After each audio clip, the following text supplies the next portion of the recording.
वन्य प्राण्यांचा कहर, तुरीचे पीक उद्ध्वस्त, शेतकरी उद्ध्वस्त. नमस्कार, आपण पाहत आहात अजिंक्य महाराष्ट्र न्यूज. पाहुयात काही ठळक आणि महत्त्वाच्या घडामोडी. अकोला जिल्ह्यातील मूर्तिजापूर तालुक्यात वन्य प्राण्यांचा उच्छाद चिंताजनक पातळीवर पोहोचला असून तुरीच्या पिकांचे प्रचंड नुकसान झालेले आहे. यंदा समाधानकारक पावसात बहरलेले पीक आता रानडुक्कर, नीलगाय, हरणांच्या हल्ल्याने अक्षरशः जमीनदोस्त झाले आहे.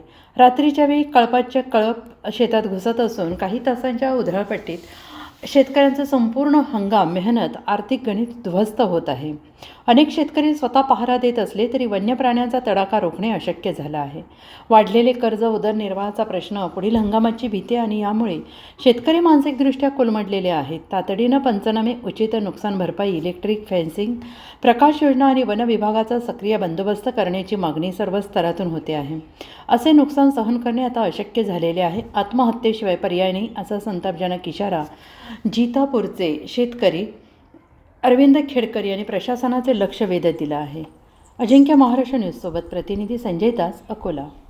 माझ्या शेतात खूप डुकरांनी नुकसान केलेलं आहे. याचा जर बंदोबस्त न झाल्यास मला आत्महत्या केल्याशिवाय पर्याय उरला नाही. हे संपूर्ण व्हिडिओ सर्वांनी बघावा. शेतात किती नुकसान झालं, काय झालं ना, त्रास राहिल्यास आम्ही शेती कशी करावं हे आम्हाला समजत नाही. आता शेतकऱ्याला एकच पर्याय उरला, आत्महत्या.